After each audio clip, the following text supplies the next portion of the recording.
Hello there, and welcome to this, the 223rd edition of DF Direct Weekly, which remains our weekly show where we discuss the latest gaming and technology news. A bit of a variable, patchy week for news, but we've got some juicy stuff for you. And joining me to discuss it, first of all, Alex Battaglia. Hello. Yes, I've been testing games this week, checking out, does RDNA 4 have a bug? Well, we'll find out. Who knows? Yeah, I see you're still being held in an undisclosed location, but this time with 3-point lighting. Yeah, we've upgraded here in the bunker. Okay. And, of course, John Lindemann, hello. Hello, I'm deep in Activision O2 land right now. Working on a DF Retro for some Tony Hawk stuff. So, excellent. Yeah, I'm excited. I'm having a great time here, but I had to take a pause here so we can talk about DF Direct stuff. Absolutely. And but before we move on, I should say, a quick shout out to store.digitalfoundry.net. If you want to help support the team, please consider examining our merchandising wares, including this t-shirt, which hopefully you can't see. But it is our motherboard pattern. But anyway, with that, let's move on to our first news topic.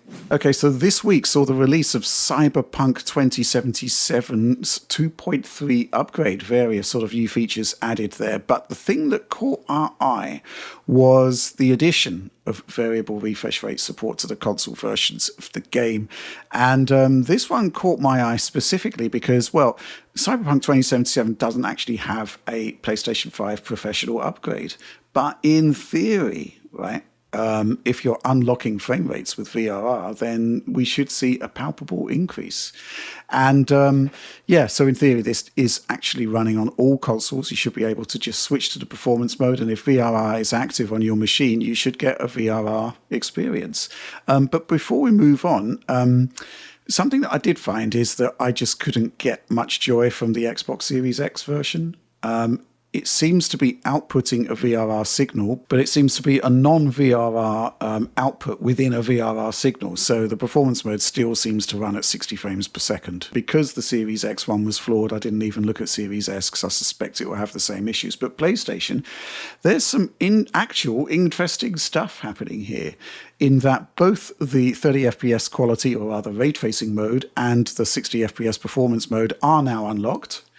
And we got some performance metrics for you here, and we're using CD Projekt Red's internal benchmark systems here, which is pretty good because it's entirely like for like, and it means we can add those performance differentials there.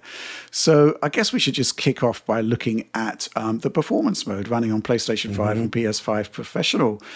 This seems to be running at a dynamic 1440p. And typically the PlayStation 5 version is lower, slightly lower. I'm just bringing up some of the pixel counts that Tom did here, but typically I think, the lowest that he picked up was 1200p. And in all cases, the PlayStation 5 Professional was at 1440p. So you can see here that there is actual improvement on the Pro side, right? We're actually seeing a palpable increase to performance, kicking off with that GPU benchmark that we've kind of ported across from PC from PC to PlayStation here. You can actually see, upwards in some cases. We're hitting kind of 40% of extra performance there versus the PlayStation 5, which isn't really going far beyond the 60 FPS limit it previously had. So, it's interesting because I don't think there's much to be gained from running the VRR mode based on these metrics on the base unit, but on the Pro unit, you are actually moving, into like 80 frames per second territory, which, cuts down the frame time significantly, lower input lag, smoother response. I think this is pretty impressive. Moving into the second benchmark here, which is kind of like the sort of tank-like vehicle running through the city centre there. Not actually huge boosts comparing PlayStation 5 to the Professional. The Pro is, I guess, CPU limited there with the streaming that's going on. So sort of less robust increases there. It's up to like 25%, but it can be like, less than 10%. It's not great there, but, ultimately, Most of the time it is north of 70 frames per second, 80. I've even seen 90 frames per second on PS5 Pro there. And finally, the classic Kabuki run sort of sits in between the two there. But, again, we are mostly 70s, 80 frames per second on the professional, kind of just a touch above 60 on the base. So, John, I think this is pretty good going. I mean, there's no official PlayStation 5 professional patch for Cyberpunk 2077 still, but it seems to be just leaning into the extra horsepower of the machine to provide an experience that is kind of meaningfully better, finally. Agreed. And yeah, that's the thing is, if you look at the base PS5 side, I would say that this patch really doesn't offer much at all. Like, you're still just hovering around 60 FPS and might even be better off just keeping it capped, right? Yep. But PS5 Professional, as you say, it's significantly better overall. And I feel like playing around, averaging around 80 to 90 FPS, it looks like, that you can feel that, right? That is a significant upgrade. And, we're getting into almost PC-like territory on a demanding game, mind you, just in terms of the feel. That's acceptable. And yeah, that's really cool to actually get that kind of upgrade. And it is funny to me that we're still testing this game this far into the console. I mean, this game has existed for the entirety of the console generation. Amazing. And we're still here. It's still being updated. And how far we've come that we're talking about a console running it at at over 80 FPS compared to where we were at launch with, the base last generation consoles. So, this actually looks, I would say at this point, it looks like this might be a good way to actually enjoy the game if you haven't done it yet and you don't have a high-end PC. But I think this is more just sort of academic at this point, because of most people that will wanted to play the game have already played it or are in the middle of it. Yeah, I'm just watching through the whole demo, and it is really cool to see for sure. But it would have been nice to get... So we're looking at the performance mode here, right? But then there's also the ray tracing mode, which you'll talk about. But I guess my biggest disappointment is that we still only have this very limited ray tracing features on the consoles. And I would have liked to have seen a PS5 Pro specific update that maybe leverages it a little bit more. But absolutely, I think it's just sun shadows, isn't it, Alex? That the consoles get. No, it's not. It's not. It's the local light shadows. It's the local light shadows, yeah. So the sun shadows are much more expensive. Sun shadows are expensive, but the local light shadows are pretty subtle, I think, to the point where it's not really worth it in most cases. Yeah, they're not, like, the original game doesn't have a lot of shadow casting lights, oddly enough. Like, they leverage screen space shadows so much that a lot of scenes just have screen space shadows indoors. Yep. So that's like a slight upgrade, but the cost of the sun shadows also is like heavily multiplied, because you have to think the entire city and all the moving objects suddenly have to be in it. So it becomes a much more, I don't know, it's a lot more expensive on CPU and GPU. Maybe that's why they don't want to port it. It's just maybe too expensive. Probably so. Yeah, no doubt. I mean, you'd have wanted to see the reflections, really. That's kind of where it's at. Mm-hmm. I agree. Going back to your optimized settings for ray tracing on PC there, Alex, it's actually quite muted what you've done there in terms of where the big sort of returns are. It is mostly sort of reflections, and even lighting, you add that at medium. That's like you get all the really cool neon lighting, the sky lighting, which is pretty important, RTAO. I think those are all bigger wins than whatever the shadows were. And the shadows were only added in a patch, I'm pretty sure. Originally, the game only had sun shadows. So right.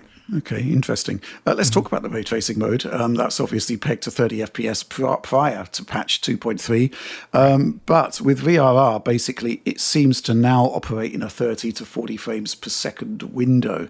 And again, if you're on the base unit, it's kind of variable. If we start on the GPU benchmark from CD Projekt Red, it does sort of run the gamut on the base PlayStation 5 from early 30s to the 40 FPS cap there, but it is quite variable. Weirdly, despite it being VRR, it does still sort of look a bit choppy, I guess, because the frame rate is so low. Which can't be helped, really. But the Professional is basically running it tapped out at 40 frames per second, which is kind of nice. It's not sort of a precise lock on 40 frames per second, but close with enough. VRR, it's basically close enough, yeah. And, just going into the sort of tank sequence, the city center tank sequence, exactly the same, very variable on the base PlayStation 5. essentially locked with a little bit of drops beneath, which probably wouldn't be seen. 40 frames per second. The same with the Kabuki run there. It just caps out. Wonder if it could have gone higher. But it's interesting, Rich. Looking at the footage, it feels like the base PS5 with ray tracing enabled kind of runs like the Switch 2 does in its 40 FPS mode. Yeah, it's funny that. Yeah, probably for entirely different reasons. Oh, yeah.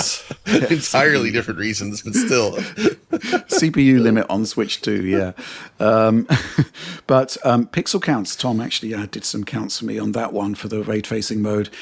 It was 1440p. It still is 1440p on the Pro, but there does seem to be possibly a dynamic element because I think he found a 1368p shot in there. I'm actually quite surprised that we're seeing DRS at all because... in a VRR mode? In a VRR mode, because typically, you kind of lock to a set resolution that is kind of good for the whole experience. And if it goes lower than your sort of non-VRR mode, it doesn't particularly matter because it's VRR. But then obviously most of the time it will be much higher. So somehow they have managed to sort of merge DRS and VRR. But overall, I think this is a really, really nice upgrade. But I think, ultimately, hats off to CD Projekt Red because they continue to update this game. There's no real reason for them to do so at this point, I guess, but they're just adding extra features that are kind of cool. And I guess, it's a good place to remarket Cyberpunk 2077 and bring more users to the game because ultimately it is a fantastic game and it does have, especially on PC, incredible scalability. And I guess this is why, when the game released and was not in great shape, people were a little more, some people at least were more forgiving of CD Projekt Red because there was this faith that they would update the game and improve things. And I'm happy to see that it has borne out where they really have 5 years of support for this, basically. Yeah. So, I mean, that's a single player game for a single player game, no less. That's not the kind of support you often see. And yes, the way it launched was certainly regrettable, I'm sure, for them as well. But they didn't just let it rot. And I think that's commendable. Mm-hmm. Yeah. Any final thoughts on that, Alex? Yeah, I mean, it's just it is a little bit of a weird mode for the PS5, but I guess you get the benefit of being in a VRR container, which means you're not going to be hitting the VSync triple buffering wall, hopefully. Yeah.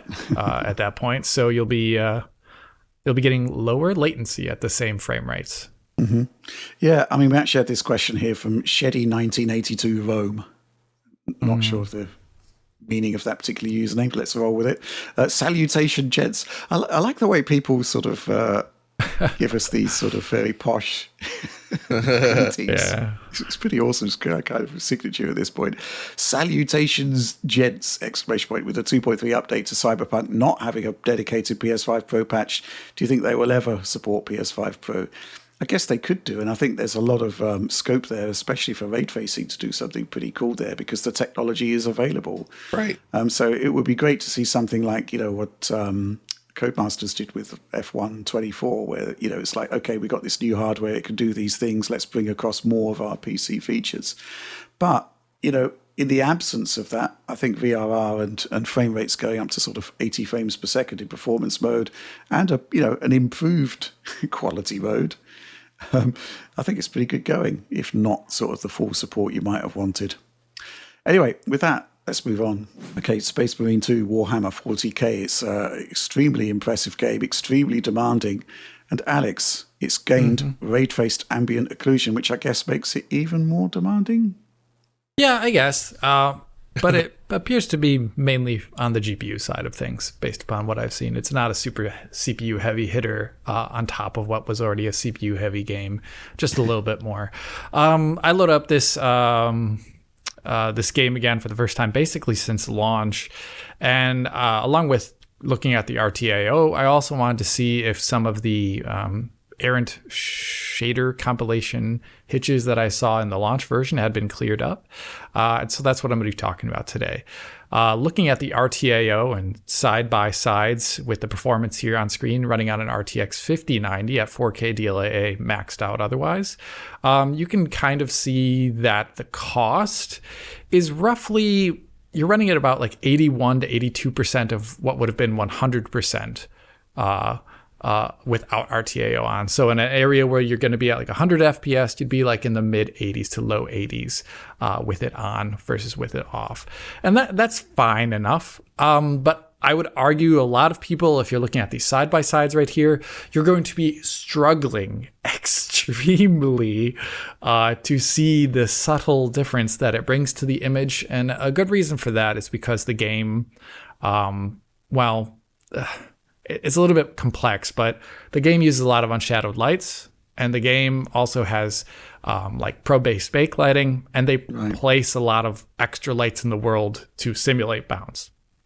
And as a result, RTAO is kind of conflicting with all these other systems that it doesn't have an idea about, and it's applying, but you don't really see it in the back and forth in the side-by-sides. When you do back and forths, as I show here later on, for example, just flicking back and forth, looking across this area here, you'll start seeing that, oh, it is actually applying darker shading in like corner regions, underneath some objects. You look at some of the finer ground detail, like shell casings, tiny rocks, etc. If you flick back and forth between the views, as I've sent this footage to Oliver, prepared, you can see that it is adding a bit of darkening there underneath those objects, which was previously missing before. But it isn't so much darkening that it looks like it's getting rid of light leak, for example. It still looks kind of floaty even after the fact. Some other things that it clears up is it'll, like around here, I'm looking at this, what is it? It's a transport tank called a Chimera. And you can see that there's more shading underneath the tank and less to the side of the tank. SSAO, like around the main character here, SSAO will tend to add in darkening where it shouldn't be versus where it potentially realistically would be, because it only has screen space information. It's like a 2D image.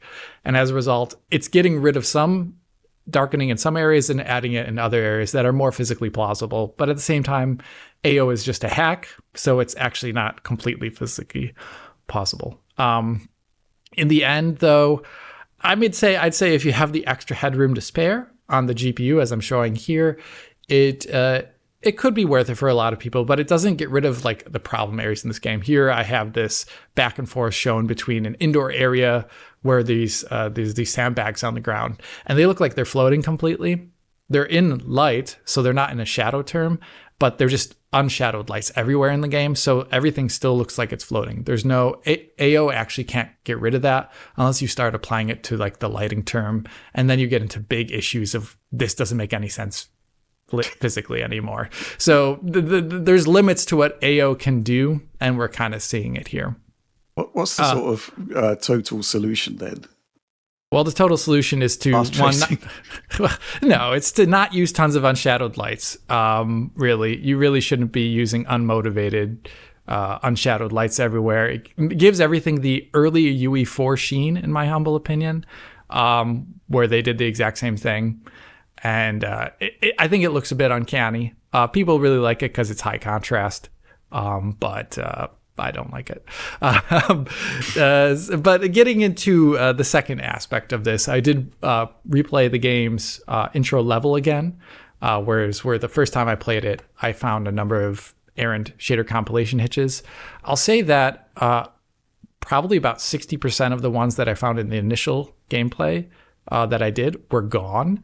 For example, there's one at the end of the level when all the Tyranids are stacking up in the courtyard. One of the spore pods comes down, explodes, and when the Tyranid warrior pops out, there's like an effect, and that caused an original shader compilation stutter in my initial footage of the game. That isn't there right now, but there's still a couple of other hitches that occurred, and they could be coming from other sources, maybe not even shader compilation anymore. I did not run this area 2 to 3 times and delete my shader cache to check it out because this is just a small preview. But I will say the game now, at least in regards to hitches, is better than it was at launch in this initial level of the game. I cannot test other levels. This is a small preview. But in general, I'd say this RTAO patch is welcome in the aspect of it's good to see their engine supporting ray tracing. I hope they bring it to other areas. RTAO is a bit lackluster in terms of visual return you're getting for it. The game does have quite a bit of shiny surfaces in it. This initial level is like on like some sort of jungle planet, but a lot of the game takes place in like cities with metal everywhere. And yeah, I think reflections would do a lot. Your main character is just like a big shiny dude, right?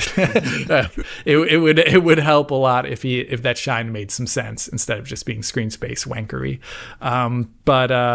It's pretty cool to see though. I like that the game got updated. So, basically controlling a big shiny dude, it doesn't strike me as being militarily strategically sound. It ain't. But the rule of cool is the rule in Warhammer 40K. And if you're a big blue dude, more power to you. You could just sort of maybe, attack your enemies with shininess alone. Yeah. Sort of the photon approach. John, you've never really had much luck getting this game to run well on your PC, but I guess that was a while back, right? Yeah, I mean, it's perfectly playable, but I want above 60 FPS performance, and even with frame gen, like there's points where it just randomly crashes down and just doesn't run well, and I can never fully solve that with my system.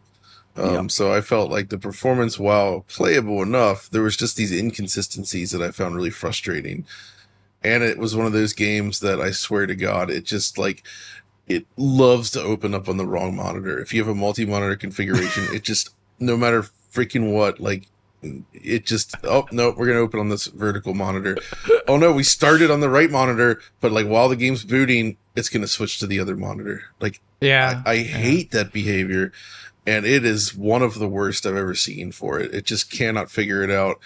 And I shouldn't have to turn off all my monitors just to play this game. I agree. Most others get it right. This one, just for whatever reason, really, really struggles with that. So I do have to complain about a couple of things.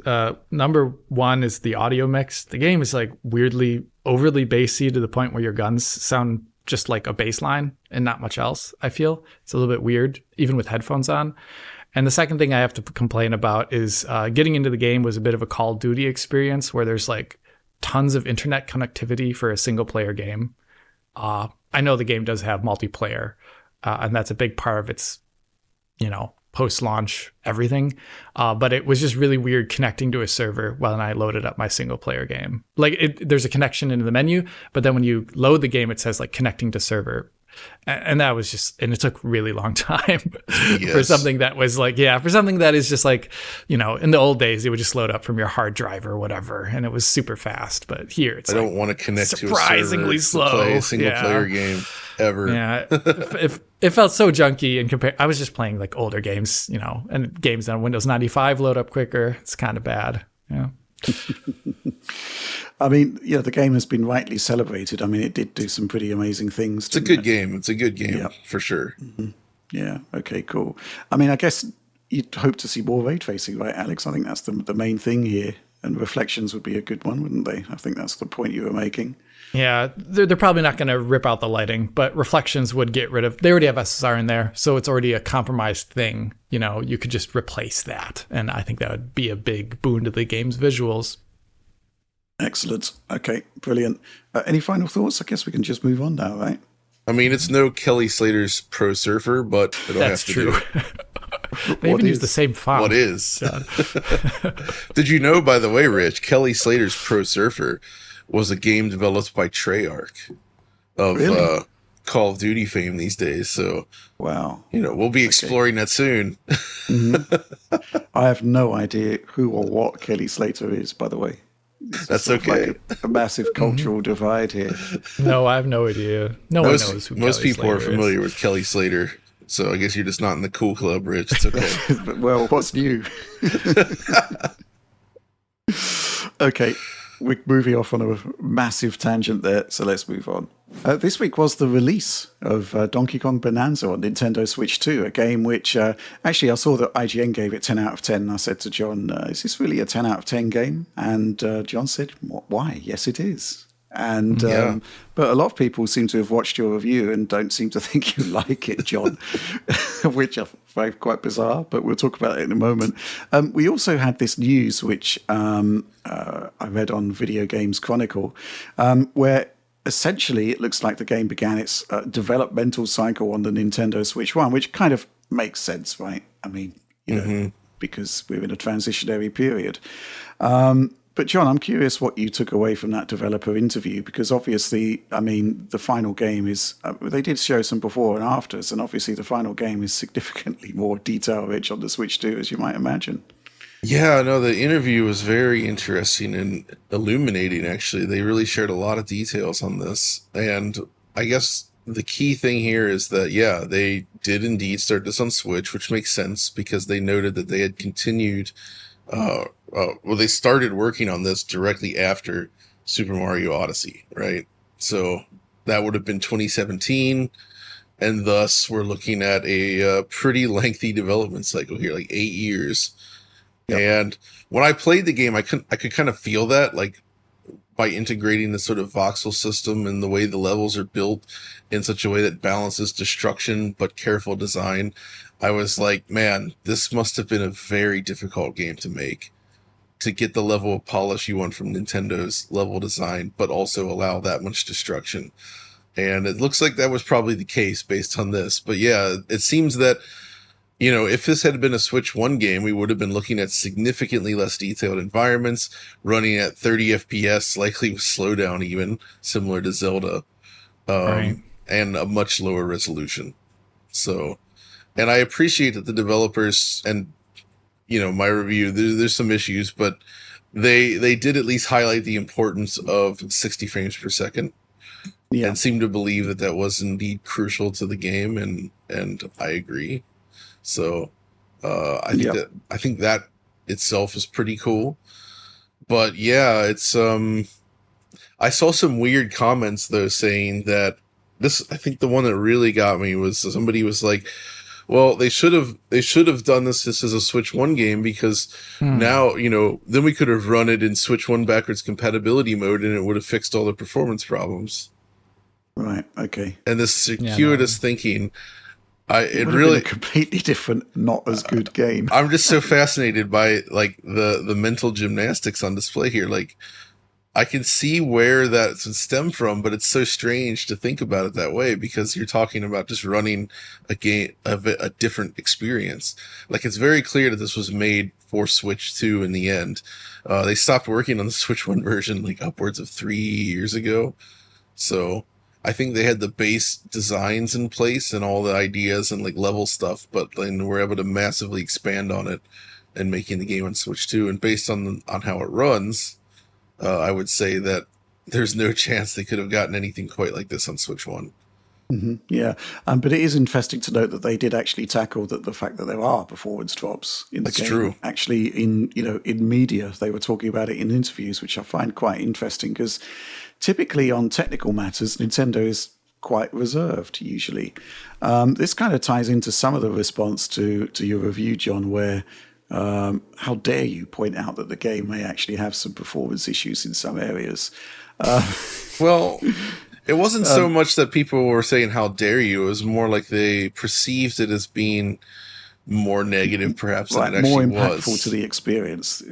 And so I've been thinking a lot about this recently, and this is actually something really hard to communicate in a video, because when you're making a video on performance like this, and, you know, that's a part of the video, you're obviously looking for areas where the frame rate drops, right? Because that's what you're going to show.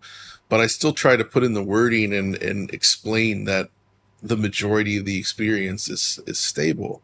But you can't show the majority of the experience because you'd be looking at frame rate graphs for a long time, right? So the interesting bits are the bits that drop.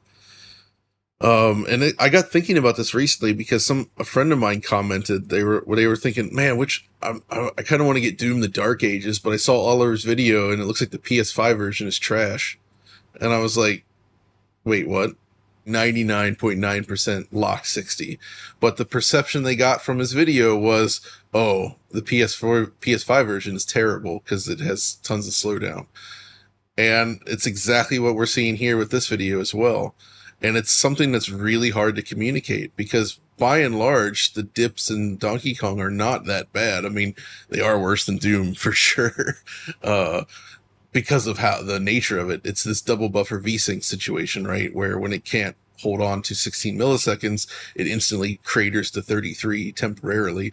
And the reason you see sometimes numbers like 50 whatever FPS on our FPS graph has to do with the rolling average, right? I don't also saw confusion around that, but if it only drops for a very short time, the rolling average means that the graph itself is not going to show just like a straight to 30. That's why you got to look at the frame time graph, where you actually will see those very sharp edges as it drops between 16 and 33, right?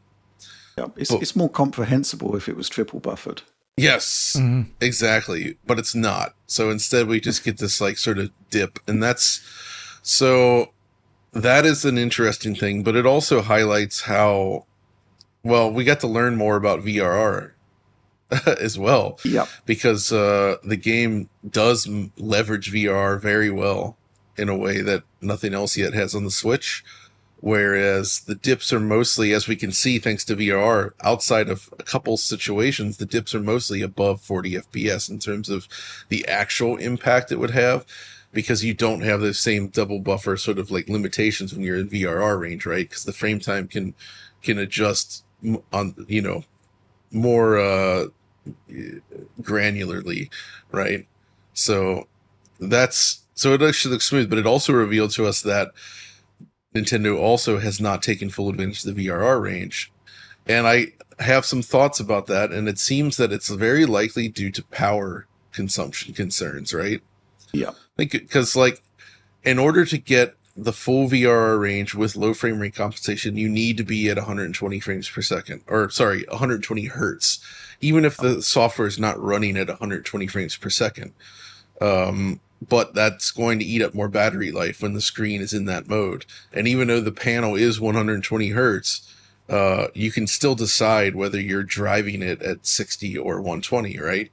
And I think they've simply opted to drive it at 60, which means that 40 is the minimum. And this is exactly the same on something like, say, Xbox, because Xbox does VRR very, very well, because you can just set your system to whatever you want and it'll just fall into that container. But if you run it at 60 hertz, then just like Switch 2, if you go below 40, it falls out of VRR range. You only get LFC when you're in 120 hertz mode. So, and that's what we're seeing here. So I think that's why we saw it work in the Welcome Tour versus here, because in Welcome Tour, they do engage the 120 mode. So you actually do get the full range, but in all the software that's shipped thus far, it's clearly that they're just driving it at 60 hertz. So that's why we're not getting the full range. Interesting. I mean, I think Cyberpunk would be running at 120 to accommodate the 40 FPS performance mode. That's a good point, but it doesn't. But it looks bad, and I think that might just be the fact that it's so CPU limited that you know VRR won't save you there. Yeah, to use an Alexism. That is extremely weird, isn't it? It's definitely not. So there's that, which doesn't seem to benefit weirdly. But then there's also Hitman, I guess, which is very likely just running at 60 hertz. Yep. Yeah, we'll talk about Hitman. Yeah. There's a lot going on there. Interesting stuff. I mean, let's talk about some supporter questions here. 1040 SDF asks, I've read some controversy on social medias. What a surprise about John's fair review of Donkey Kong Bananza. Let's settle this. Where do you put the line between acceptable performance drops and unacceptable ones to enjoy a good game? I think it's going back to what you talked about earlier there, John, where, you know, basically it's our job to highlight how things work and where there are issues and where there are grounds for improvement. But, you know, for example, that boss battle that you showed that basically sort of locked to 30, essentially. I'm not sure that, you know, that one is probably something where if I was the developer, I would have looked at that before launch, because it's not good. It's not the way the game should be running. But at the same time, as you say, you know, a lot of the game actually runs fine at 60. It is, I'd say, based on. I mean, I've not played the final game. I only played the demo at the the London event. But you could see that there were some issues whenever there was like rampant destruction happening. So I guess, you know, basically it's down to our commentary to say, you know, on a per game basis where we draw the line, so to speak. Weirdly enough, they actually solve the destruction stuff. It doesn't slow down when you're destroying things. It really only destroys down, the frame rate drops on some camera cuts, and it drops when you're like doing things like picking up a banana or like very specific weird things like that. Like it doesn't necessarily tie into what's happening on screen. So there's something else going on under the surface. But what makes it acceptable versus unacceptable, I think, depends on the duration of the drop and how frequent they are. In this case, I almost liken it to like old 16-bit style slowdown, right? Where you just have like something happens and the frame rate drops for like a second or two, and then it's back up to 60. And I think those are, they're not great, but it's not hugely bothersome, and you can easily overlook it. But when the entire game is like kind of like in no man's land, where it's like kind of an unstable frame rate and you're not getting smooth frame times, that's when I start to consider it unacceptable, right? So like, I would much rather have a game like this that has like these occasional like big drops versus one that's like stuck running at like 52 FPS most of the time. You know what I mean? No VRR. With no VRR, of course. So given that, how would you, as a checklist to Nintendo or whoever the developer is, the specific developer at Nintendo here, what would you say they could and should improve to make the game better? Oh, that's a really tough one, because I don't know where the game's bottlenecking on those things, because it's like sometimes the camera will just like it'll cut and then look at something, and like just that scene is 30 FPS for some reason. And then once the camera moves again or goes to a different spot, it's just back up to full frame rate. Or like, why is it like when you pick up a banana in like specific areas, it drops, like just when it shows the animation, it just drops. So, I mean, obviously I think looking at those specifically and trying to understand what's going on, but let's be clear, they probably know that very well, that those issues are there, and there's something going on that they weren't able to fix for whatever reason. With the boss fight that drops to 30, though, I think what they wanted to do there with that boss fight, I'm not sure it's a decision I would have made, but clearly they decided that executing that idea was more important than frame rate stability during that scene. And I think it's because they're trying to do this, like, I mean, voxels and the way they work, it's so they're trying to get it to like the boss is producing waves of voxels that sort of grow and shrink in real time, and the whole arena is like constantly changing as you play. And making that update and look smooth can't have been easy.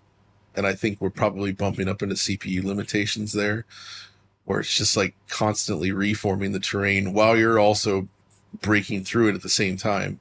Just proved to be too much. And to fix that would have required them to essentially remake the boss fight. Right.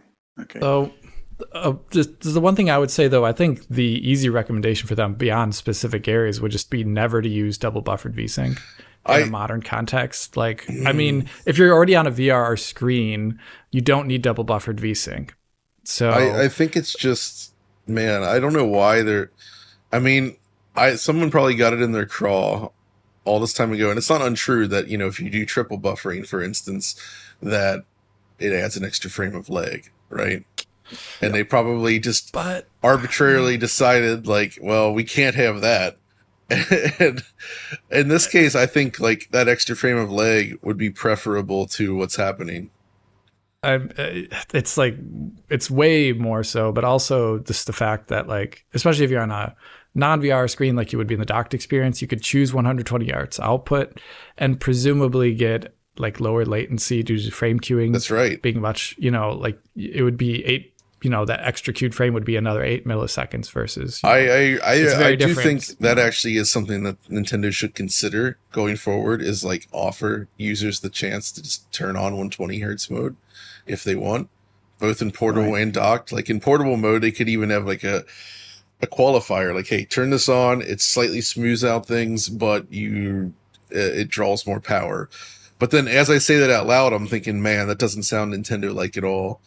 So that's why I don't have a lot of confidence that they would actually implement those ideas. Because they, like, you remember, Rich, when we visited the Playtonic guys that had worked at Rare for all those years, and we talked about the Game Boy Advance games they did, and I was like, well, why didn't you just offer color options for the original GBA without the backlight, and then for the backlit model so it didn't look so garish when it was lit?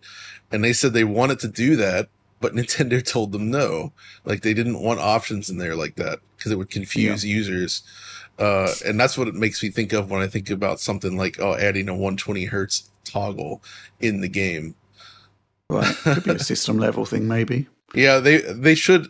That would probably be better. Maybe like Xbox, basically allow you to force it. But I think also then it gets back to the docked issue where then you're limiting your resolution, right? Since it can only max out at 1440p 120. So, So it is the case though that because the game mostly runs above 30 FPS or even 40 FPS on the handheld version, those dips are basically smoothed over with VRR for the most part. yeah, it's almost perfect, I would say. Only that boss fight and the photo mode, which is no big deal, seem to incur a penalty that low, where like everything else is clearly above 40 FPS, and the VRR takes care of it. This question from Dreamcast, block capitals with at symbols as A's. It's very on brand. It's kind of Sega speak almost. High DF powers, exclamation point. I was curious to see that Donkey Kong Bananza is using FSR 1.0 yet again. Do y'all think this is because the game was most likely developed early on Switch 1 in mind and they transitioned development over to Switch 2? Find it interesting that they didn't even attempt to use DLSS for a flagship title on their new platform. I'll bring up this question because Timothy Lotz, the developer of FSR 1, piped up on Twitter to say, X.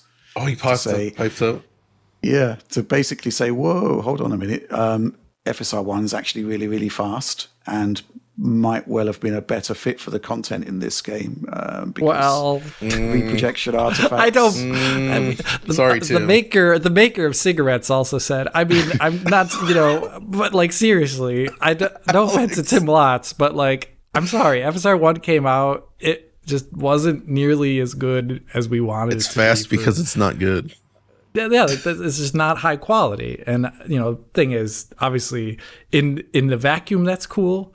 But there's no more vacuum on the Nintendo side. They have DLSS, right? So, my guess is that their engine possibly, I mean, given its age and all that, maybe it doesn't support motion vectors or something like that. Like there could be something with the engine that they just doesn't support and they couldn't implement because there's no TAA in this either, right? There's nothing. Like maybe they just couldn't actually support DLSS without, undergoing a more significant re-engineering of certain aspects of the engine. And they decided for whatever reason not to do that. Like I personally think they should have taken the time to implement those things. It's their own engine. They can kind of do what they want. But obviously all of that comes with engineering time and a budgetary sort of impact, right? And maybe they just determined that was not what they wanted to do with it. So... But it is a shame. Like, I really hope we start seeing Nintendo leverage DLSS. And we've seen developers implement this stuff before just for Switch, like Street Fighter 6, for instance, where the PC version doesn't even support DLSS. And they actually went through the trouble of implementing DLSS into the Switch 2 version. But of course, the RE engine has, motion vectors and all the normal things you would need to pull off DLSS anyway. So it would have been easier to implement, but still. Fair enough. Okay. I mean, ultimately, the game is great, John, right? It is That's great. The key takeaway, which people don't seem to have taken away from your review. I'll tell you what, though, I think part of the issue is the clips culture, almost the concept for social media clout or whatever it is, or to kick up a stink or whatever.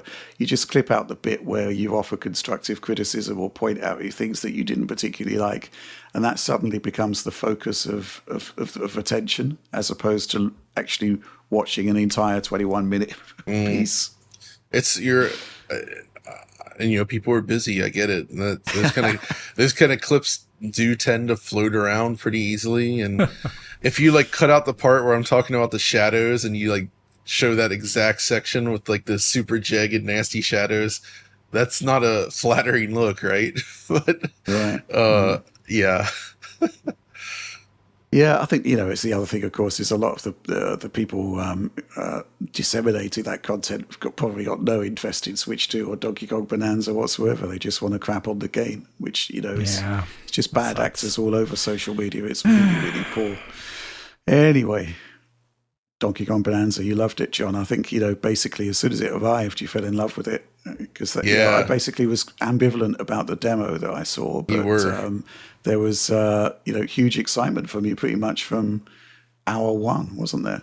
Yeah, like honestly, I would say now this is gonna have to set for a little bit, but right now I'm feeling like I like this more than Super Mario Odyssey, which I thought was extremely excellent. Though as a 2D lover, I still prefer Super Mario Wonder, but that's a very different game. So, but yes, this is a very, very good 3D platforming game with just a few technical limitations, which is slightly uncharacteristic of Nintendo's big platform games. Obviously the Zelda games, the recent ones, have had plenty of tech issues as well in their original form, so it's not unprecedented, but still, it is not always common to see these sorts of like rough edges in big Nintendo products like this. So, which also highlights probably why the director made that comment. Mm-hmm. I guess the other thing, of course, is it's first generation software. It is indeed almost like half generation software given its origins, right? So, you know how targeting launch period tends to be. Things change a lot real fast, and yeah, I'll be curious to see what happens next. Hopefully, we'll see another game from these guys on Switch 2. Given what happened with Super Mario Odyssey to this, it may be Switch 3 that we will see their next game. Oh my goodness! Yeah. Wow. Okay. Brilliant stuff. Well, let's move on to our next story. So this one's really, really interesting. It started when I received an email from our contact address, 23rd of June 2025, comes from a guy called Harry Mingham. I'm just going to read his email. Hi to whomever this concerns. It's another one of these very sort of posh greetings. I love it. Anyway, hi to whomever this concerns. I found out something rather interesting that I can't find anybody talking about online in any forums.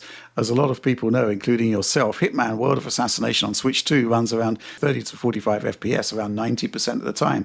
Out of curiosity, I went into the system menus and dropped the TV output resolution from 4K to 720p, and went back into the game and found it vastly improves performance. The Hawke's Bay mission ran at what I could tell a very solid and stable frame rate. I just find this interesting as I couldn't find anyone talking about it. Anyway, thank you for reading, and I hope this reaches the right audience and people. Harry. Well, I looked into Harry's claims because for the most part developers tend to target like a performance mode or a quality mode, or more commonly just a resolution, right? And but Harry is absolutely right. We've got some Hitman 2 assets here that I took that show basically as close to like for like comparisons as possible. And all I've done is for each run, I've gone back. I didn't even close the game, right? For each run, I just finished the run, went to the Switch menus, adjusted the resolution, went straight back to the game, no reloads or anything. And it turns out that Harry is absolutely on the money here. The game does change resolution according to the system menus. The way it does it is quite interesting. I guess let's look at the Whittleton Creek, I think, which is the area that seems to be the most GPU limited. And you can see that on Switch 2 with the system menus at 720p, it's basically a locked 60 frames per second in what is quite a taxing area, actually. However, if you go and change the system menus to 1080p, that kind of drops into the 30s. And then something weirder still is that you drop down, you move up rather to 2160p on the system menus, and you get a drop in performance versus 1080p. So we've got three clear resolution or rendering targets here based on what the system menus are doing. And if we actually look at the performance differentials for that particular level, well, what can I say? The 720p version, 62.5% faster than the 4K version. 1080p, 9.7% faster than the 4K version. And Alex did some pixel counts here because the gap between 1080p and 720p kind of explainable, right? It's running at a different resolution, but there's some weird things happening on pixel counts, right? Right. Well, John helped with this too, and we both came to the conclusion that in the 4K image, you're getting a slightly higher than 50% on access, a little bit above. I think what was it? It was like 22 out of, or 21 out of 40 steps, or like 16 out of 30 steps. So like 1152p, 11, that somewhere in that range, basically. Yep. Right. And in the 1080p mode, oddly enough, the pixel counts you get back, you can count super sampling in a game, and it looks a little bit super sampled. Very slightly. It's like ever so slightly super sampled. The pixels are not fully aligning. And so if I were to take a guess, based upon the image characteristics of that 4K image, it does look like DLSS is on there. And in the 1080p image, it's hard to tell, but it is not getting that upscale, is what I think. And I think what we're seeing there between the 1080p and the 4K is essentially the cost of upscaling to 4K from that same image resolution, which would be cool because that would be meaning we're getting, well, potentially the cost of DLSS versus the normal image treatment. Which would be really cool to actually see. And maybe that is a really, at least in the non-CPU bound areas, that would be a really cool measurement to have for future purposes to talk about this. Mm-hmm. Yeah, interesting stuff. Going to Berlin, which is another area which seems to be like GPU heavy. Let's take a look at the results there. A 7% performance lead for 1080p over 4K. So again, a cost of DLSS factored in there. 61% 720p versus 4K there. So yeah, obviously it is a lot smoother. You can hit 60 frames per second before you go into that forest area where performance sort of tanks at that point. This is a very, very heavy level that actually drops frames on very rarely, but drops frames on the PlayStation 5 version, which is kind of why I chose it. We sort of know some of the pressure points of Hitman from reviews gone by. And but I also wanted to see potential CPU limitations as well. So if you look at this capture here from the Mumbai level, there is still like a distinct pecking order between the three runs that we've got here. But this time 720p is only 28% faster than 4K. But it seems to be the case that the 1080p version is about 10% faster. So, yeah, I mean, basically it does seem to be the case that you're losing about 9% of performance using that upscaling technique that 2160p is using there. But Alex, would you say it looks DLSS-like, or do you think this is the mythical tiny DLSS or DLSS-like? Oh, man. Well, it isn't great looking necessarily. I would say it did look a little bit rough, but that could be coming down to a lot of features because it looks really over-sharpened. Yeah. Oddly enough, it looks so sharp in a way that is uncanny. Handheld is particularly egregious in terms of sharpening, by the way. Yeah, and the thing that gives me DLSS vibes about it, we're in this stage of life where we see DLSS vibes, is there's a lot of vibes in the current era, isn't there? Vibes. Yeah, something about it. I don't know where this is coming from. Are some of the disocclusion lines looking wobbly? And that's a typical characteristic of DLSS, where it doesn't leave a raw edge. Rather, it kind of makes each alias pixel look like a wave instead, and it's like kind of smoothed over. I think it looks a lot more attractive than just like the way FSR used to do it, for example. And I think that's what we're seeing here, at least in the 4K footage. The 1080p footage is a lot harder to guess at what is the image quality treatment, but I think with enough back and forths, we could discover whether it is the same or different than what we saw above by looking for areas where DLSS fails and produces, for example, a specific type of ghosting. And if they have different styles of ghosting in the same area, then we would know that they're different techniques or the same technique, just with a different output res. Mm-hmm. Yeah. Mm-hmm. Also took a look at the Paris level where I was hoping, I'll be fully open with you, I was hoping to see that all three lines would be exactly the same, which would indicate that we're CPU limited. Because historically, basically in Hitman, you put hundreds of NPCs into one place and you're CPU limited. But, actually seems to be the case that although the performance differential is depressed, it's a 33% advantage for 720p over the 4K, and 1080p has a 10% advantage. So there seems to be this sort of recurring, I guess it's going to come down to content possibly, but the most of the results here are suggesting the 1080p version is like 10% faster. In this case, with Paris possibly at 720p, we are actually hitting the CPU limit there. But that's not too bad. That was a 47.9 FPS average on the Paris stage there at 720p, dropping to 36.1. I mean, here's the thing, right? This has got to be a specific behavior that was developed by IO Interactive for this version of the game. I think what surprises me is that it seems to be checking it in-game all the time, to the point where you can actually go back to the system menus, swap the resolution, and it's immediately reflected in-game.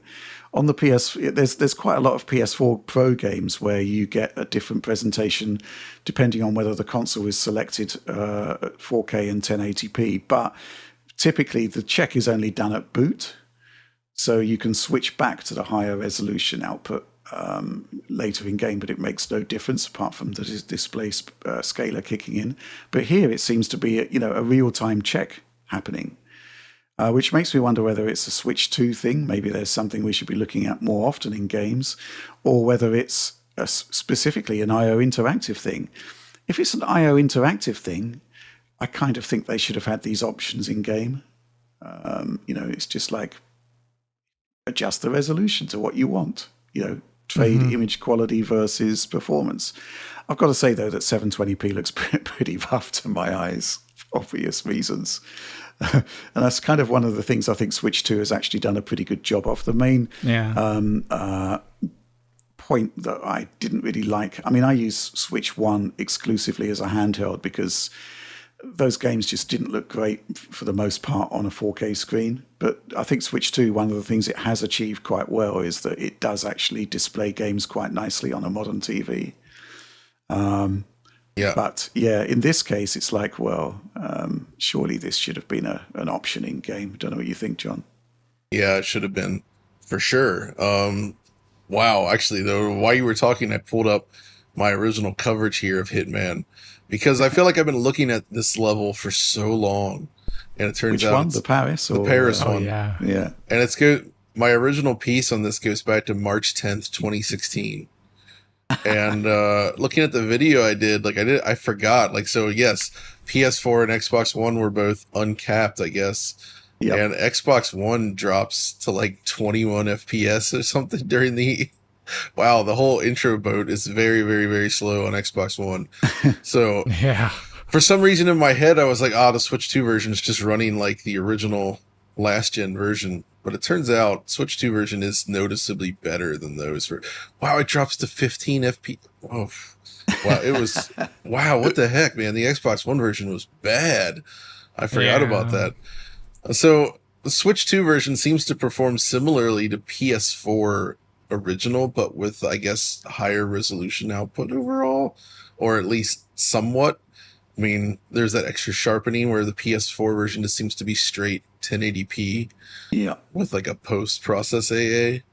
Yeah, it has strange AA. It was SMAA 1TX, which is normal SMAA, but then when the camera moves, it blurs in the direction of the camera movement. Oh my really gosh. Bizarre. But it's just so interesting to see this all these years. It's 9 years later, more than 9 years later, and we're still looking at this game. Is there any game that has managed to persist this long with new versions in this way? I don't know. Like, I feel like more than any other game we've ever really covered, like this one is just continues to live on. GTA 5? That and Final Fantasy that Mark covered, right? Or is it Corey? I forget. Mark, 14. Oh, that's Mark. An MMO, right? So GTA 5 is probably the only other one. Then that's a good point, Rich. So that means Hitman's support is kind of on par with GTA 5, which also has an online component. Hitman is a single player game, really. So I don't know. It's just interesting that IO has managed to keep it going for so long, to the point where they changed publisher, or like they bought themselves out and went independent, I believe, since this came out. So I don't know. It's cool to see. I'm happy this is on Switch 2, but I would say that an optional 30 FPS cap would probably make this feel a lot more enjoyable in the meantime. But for yeah, Switch there 2 is actually a patch coming in the summer to address what have been described as stuttering issues. But I think the only stuttering I've actually seen to date on the game has been when you're going in and out of VRR in handheld mode. That was in the review video that we put together for the Switch 2. It's very, very odd and quite disconcerting. And maybe it's another one of these games that's running in a VRR in a 60 hertz container. Yeah, if they allow 120 hertz container support for this game, that would actually solve it in handheld mode at least. Or maybe there's more to it because we haven't put a it's huge amount of time into the game, but it seems to be, a pretty good version of Hitman from what I can see. Yeah. So I napkin mathed it really quickly. It appears that the frame time differential between 4K and 1080p here is 2.8 milliseconds, roughly. That's pretty impressive, actually. Yeah. Then let's see if that continues.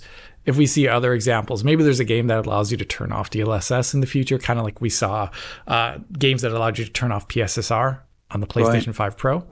Or, maybe let's track this. But 2.8 is an interesting number, 2.8 milliseconds, roughly. Mm-hmm.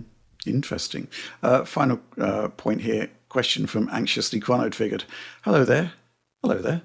Games using the output resolution you set up in the display settings seems like quite an easy thing to implement, or am I wrong? Why don't we see it more often? Cheers. I think the point is that you shouldn't have specific graphics modes dependent on settings that are entirely outside of the game, because you'll never know that they're there. That's the key thing. This is why this whole Hitman story is a story, because it's essentially an Easter egg. Because what can we say? We had a guy email in saying, "Hey, check this out." Harry there did a fantastic job, so thanks to Harry. But really, it shouldn't be any sort of secrecy around display modes here. It should just be something that's maybe, dare I suggest it, in a video settings option menu. But obviously we'll hope to check out more soon on Hitman. Maybe we should wait now until this summer patch comes along. But, IO is now on the record saying that the James Bond game is going to be coming to Switch 2 as well, which is pretty fantastic. It's great to see a proprietary engine, Glacier, there, still powering on. No UE5 there. Glacier. Okay, let's move on. Interesting story here. Limited Run Games is producing a actual Super Nintendo cartridge version of Doom, the classic port by Randy Linden that's been enhanced in frankly incredible ways. John, you've had this cart now for a little while. What's going on there? It's pretty impressive stuff though, right? Yeah, so this is an interesting one. Viewers of the channel may recall years ago, Audie and I did an interview with Randy on his work on games like Doom and various other things, and Bleem and all that. Well, apparently that chat sort of like re-inspired him, and that sort of led into this project beginning.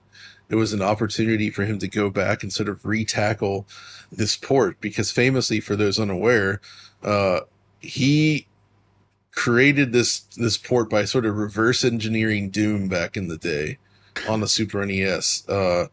He had worked with the SuperFX chip, and this is, they actually did work on the SuperFX chip before they had any sort of official development hardware. Like, they had to create their own solution by hacking together like a retail Star Fox cart. So that's how he got learning about the SuperFX chip.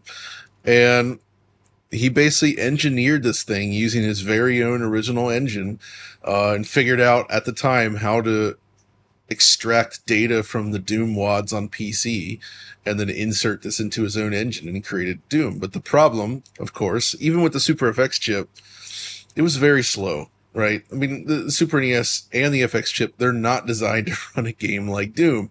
I mean, Alex in his recent video showed that even on like period hardware that was considered relatively powerful, Doom didn't run that well. It was still a very, very demanding game. So the idea that you would actually have Doom running on a Super NES was absurd.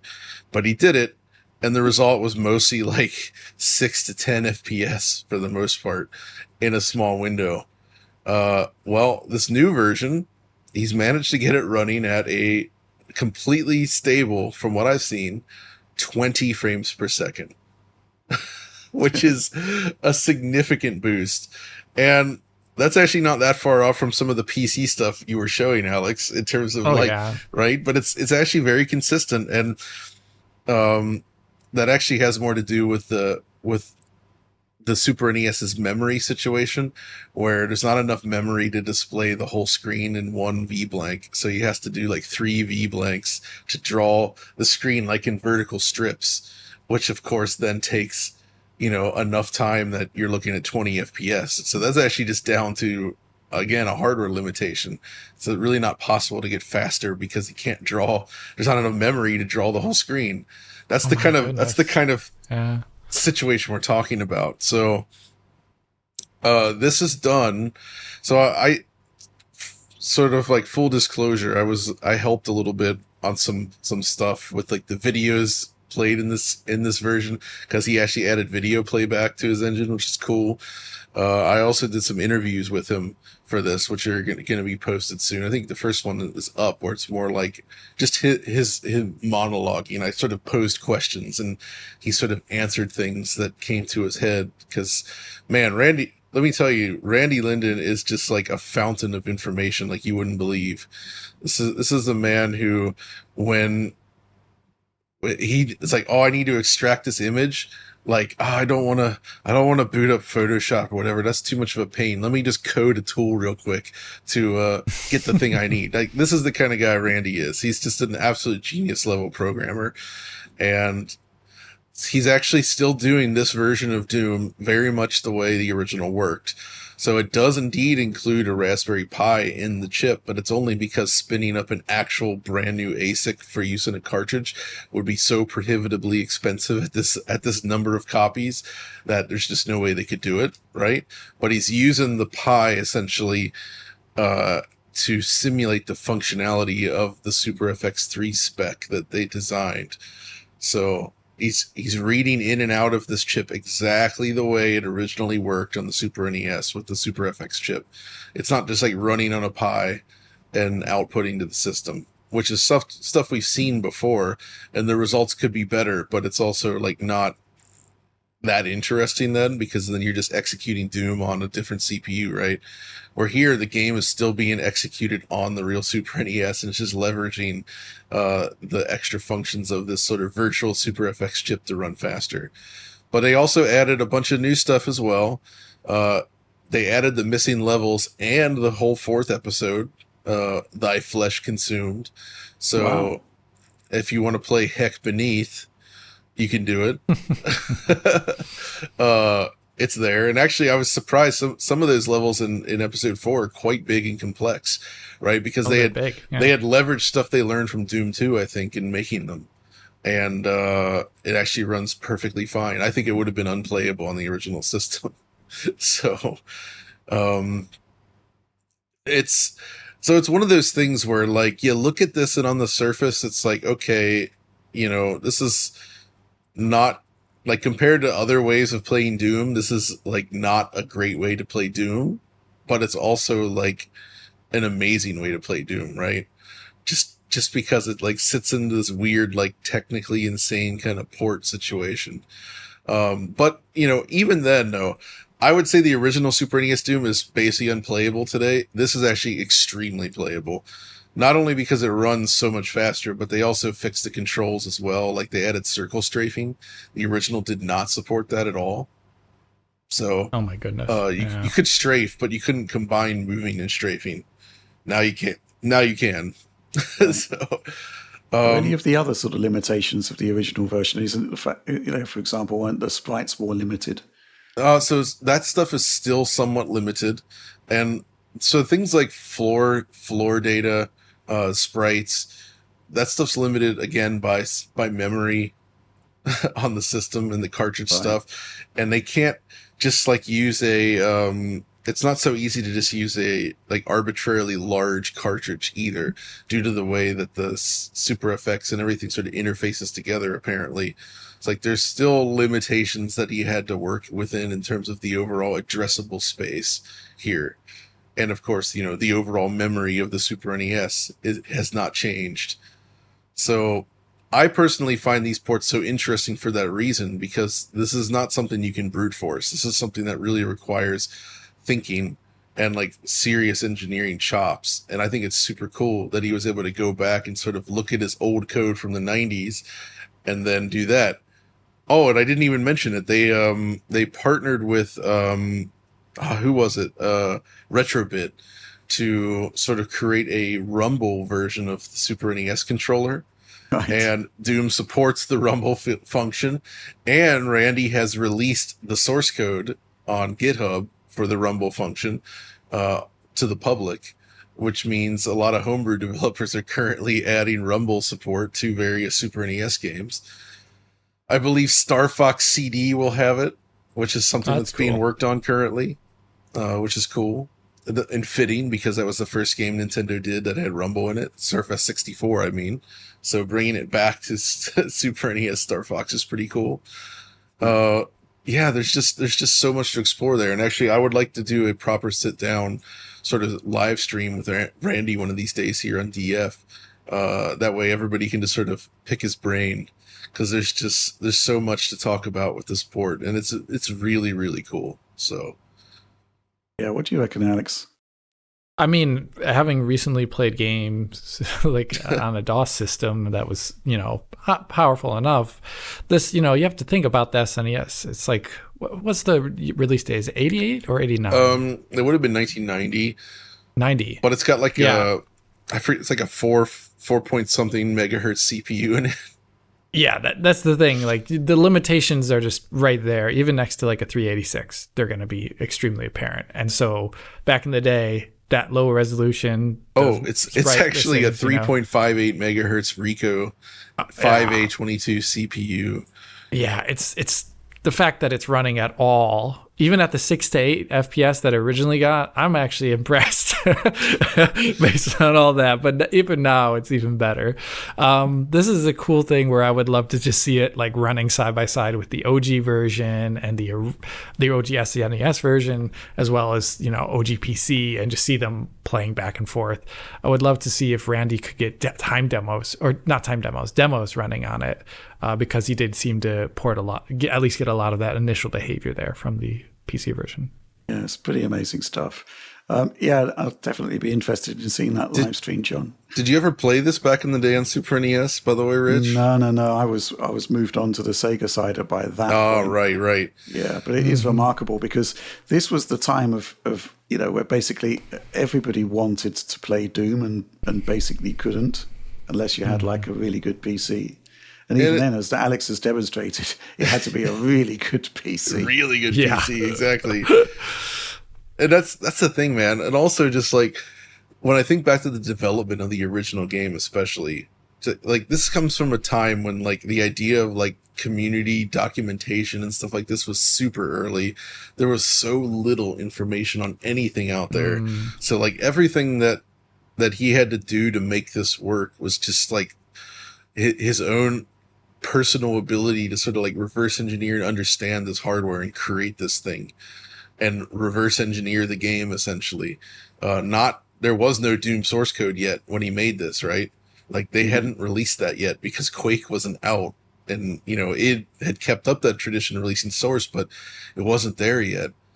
So, and it's funny now that how much better this version runs than the Sega Saturn version. Right. Now. Yes, that's true.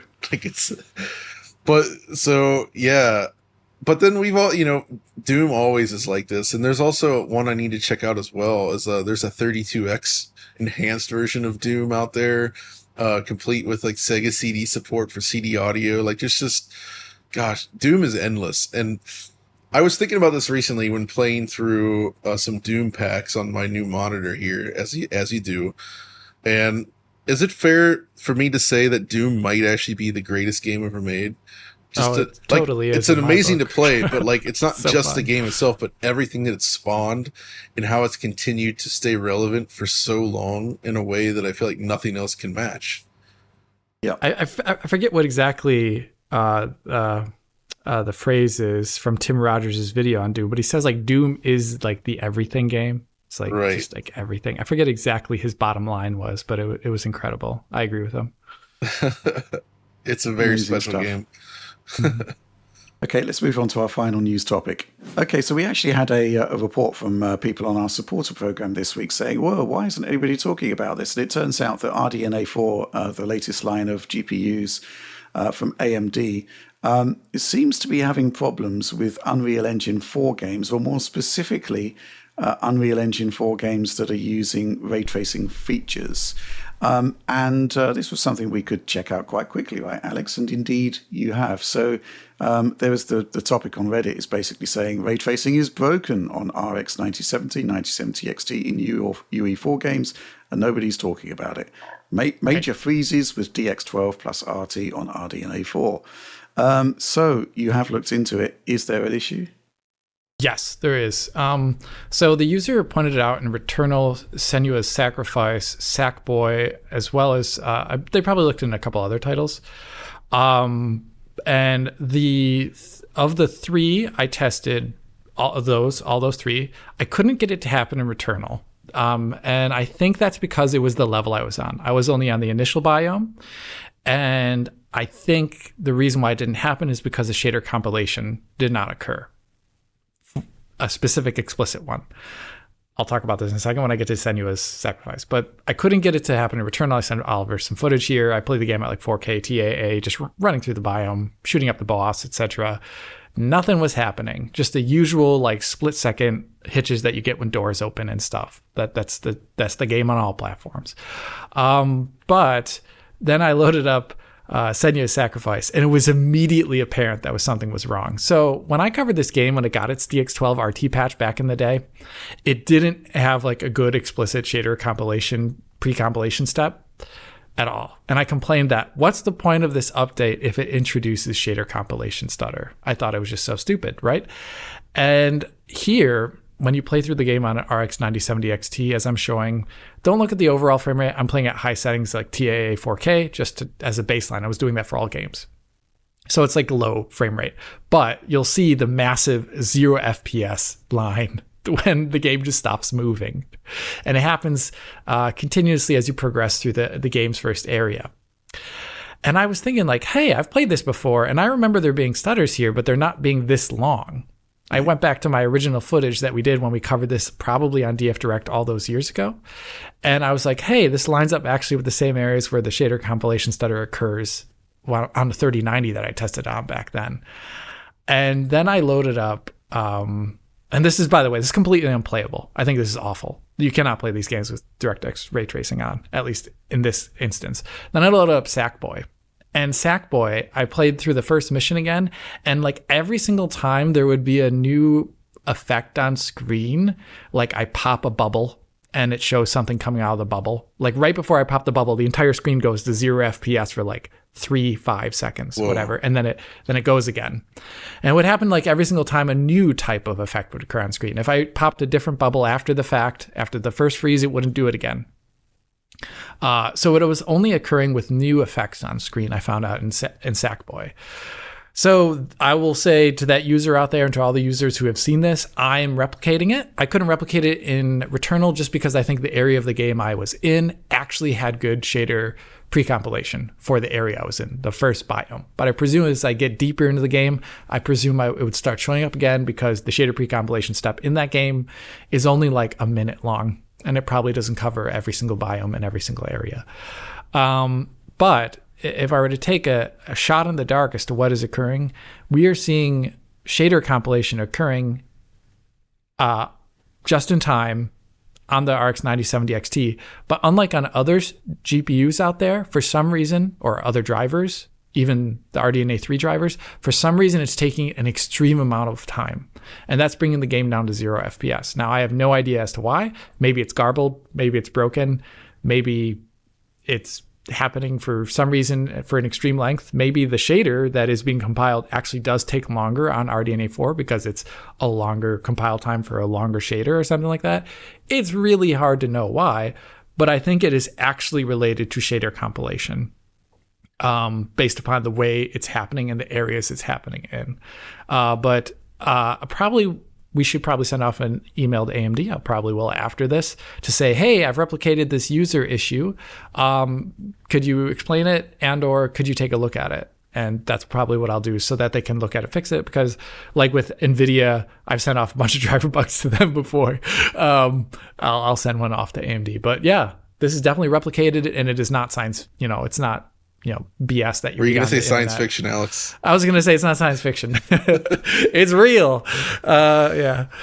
I'm just trying to imagine what particular sort of brand of science fiction that would be. Dystopian horror. Star Trek Strange New Worlds new season started this week, and basically whenever there's a scene cut or someone fires a phaser, everyone sort of stutters. Stops. For 10 seconds. Like I said, that's going to be our April Fool's video one day. Is I'm going to re-edit Star Wars or something with shader compilation stutter, just so everyone can enjoy it. It'd be quite fun.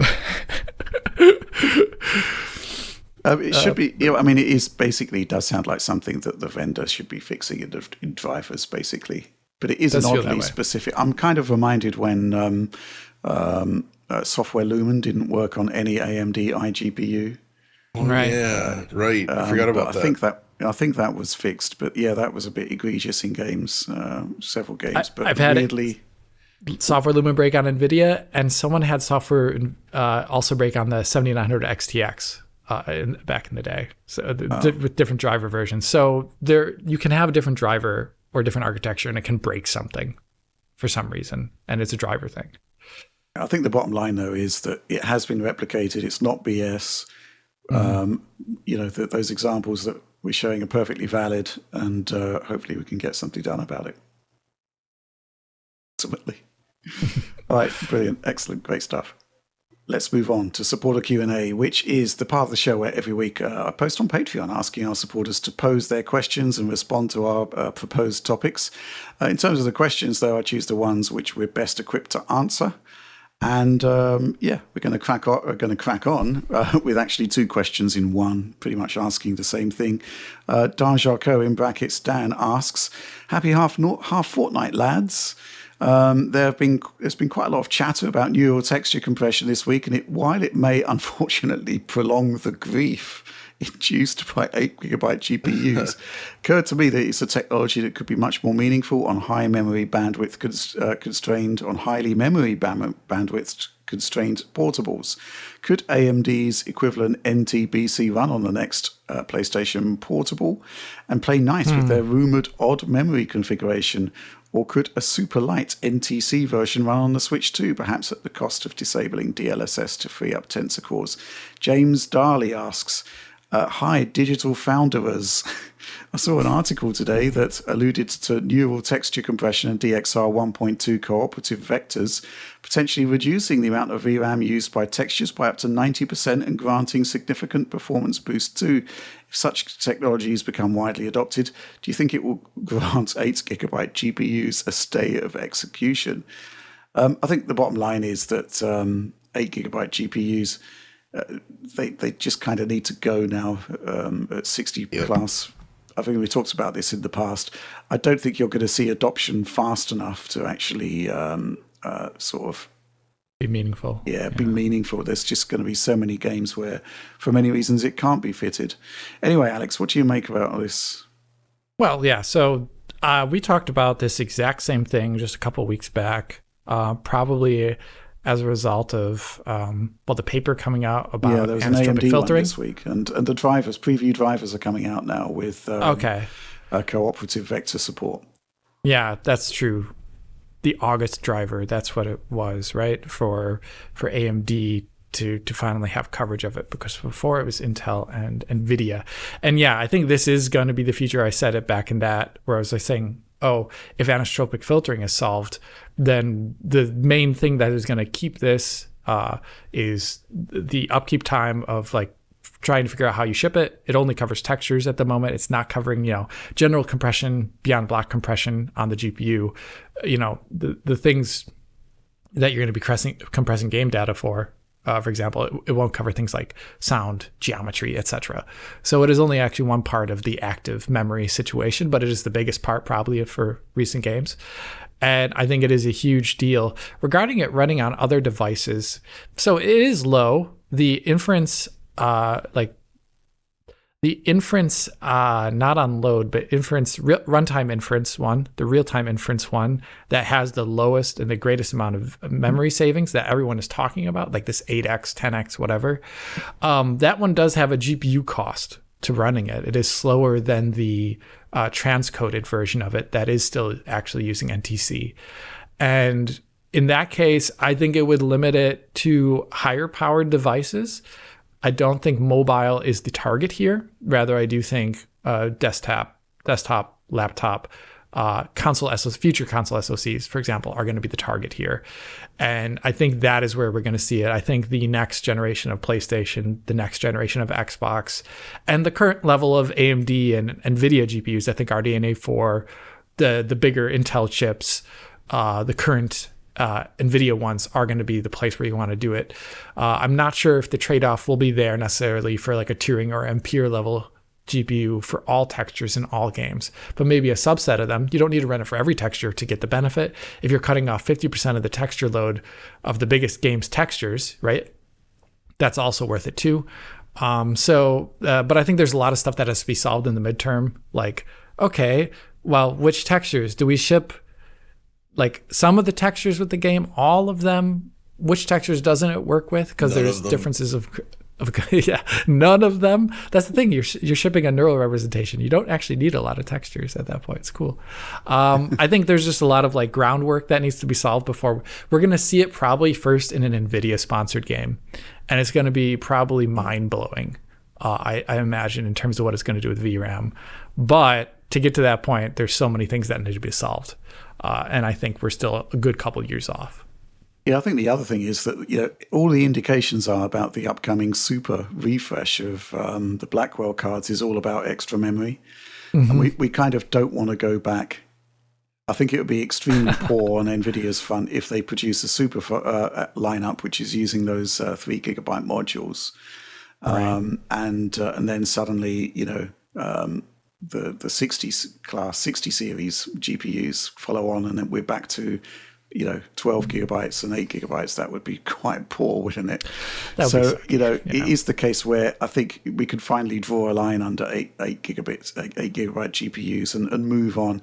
I still think there's a market for them, of course. And, I don't really, a lot of people are very angry about the RTX, the 5050. But I think the waste of sand, as they call it. Yeah, I think as long as the pricing is okay, and pricing is quite dynamic in that budget market. I mean, I actually saw the 5060 available for £250 this week. Oh wow! Actually, that's not bad. Which is under MSRP. It's pretty good, actually. So yeah, well, it is good until you play Stellar Blade on medium quality textures. Well, if that's your use case for buying a GPU, then maybe don't buy it. Any thoughts on this, John? I mean, it's great to see more machine learning based technologies come to the fore, which can potentially be game changing. But I think the bottom line is nothing changes overnight, really. Well, that's the thing. All of these things are cool, but it takes time to implement this. You're not going to see it just like widely adopted across that many games, all the games, whatever. It doesn't change the fact that there's already a ton of games right now that are struggling on 8 gigabyte GPUs, and they will continue to be the case going forward. So I feel like the ship has sailed. But this technology is very interesting on its own, regardless of that, as a separate thing. And honestly, thinking about this stuff from this perspective, it also kind of just makes me think of the old demo scene, really. It's just an alternative method for crunching down data in a way that seems insane and then producing results that are far beyond what you would expect given the amount of storage or memory required, right? Like, this is just a different approach to solving that problem. And I love that stuff. So I'm very curious to see what it looks like when it's actually put into use in a shipping product, like a proper game. But it's definitely not going to be like the savior for 8 gigabyte GPUs, I think. No, I think the thing that kind of annoys me about the 5060 in particular, and it actually applies to the 4060 and I guess the 5050, is that, it's taken a while, but compute performance, GPU power has actually increased now on those parts, and 5060 is up there with a 2080 Ti, but then the 2080 Ti is actually doing a ton of things that the 5060 can't do because it doesn't have enough memory.